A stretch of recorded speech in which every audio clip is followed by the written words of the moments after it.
Mes chers compatriotes, au moment où je m'exprime, des attaques terroristes d'une ampleur sans précédent sont en cours dans l'agglomération parisienne.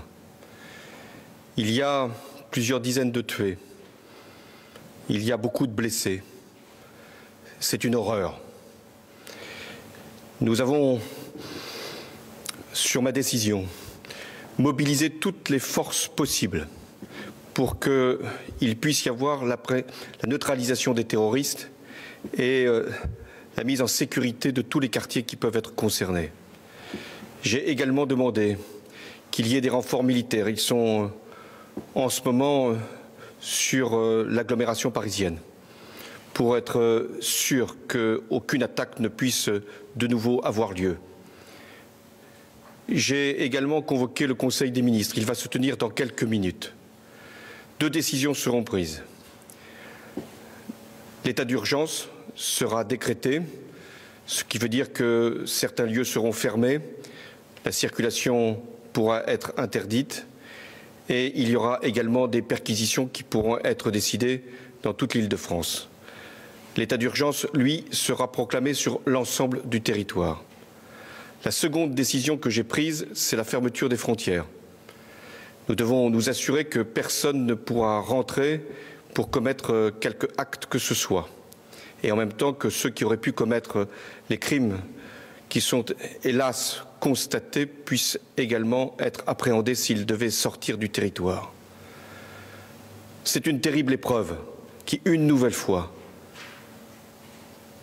nous assaille. Nous savons d'où elle vient, qui sont ces criminels, qui sont ces terroristes. Nous devons, dans ces moments si difficiles, et j'ai une pensée pour les victimes, très nombreuses, pour leurs familles, pour les blessés, nous devons faire preuve de compassion et de solidarité. Mais nous devons également faire preuve d'unité et de sang-froid. Face à la terreur, la France doit être forte, elle doit être grande, et les autorités de l'État fermes, nous le serons. Nous devons aussi appeler chacun à la responsabilité. Ce que les terroristes veulent, c'est nous faire peur, nous saisir d'effroi.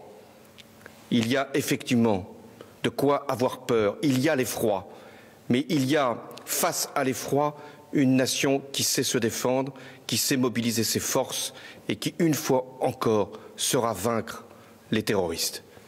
Françaises, Français, nous n'avons pas terminé les opérations. Il y en a encore qui sont extrêmement difficiles. C'est en ce moment même que les forces de sécurité font assaut, notamment dans un lieu à Paris. Je vous demande de garder ici toute votre confiance dans ce que nous pouvons faire avec les forces de sécurité pour préserver notre nation des actes terroristes. Vive la République et vive la France.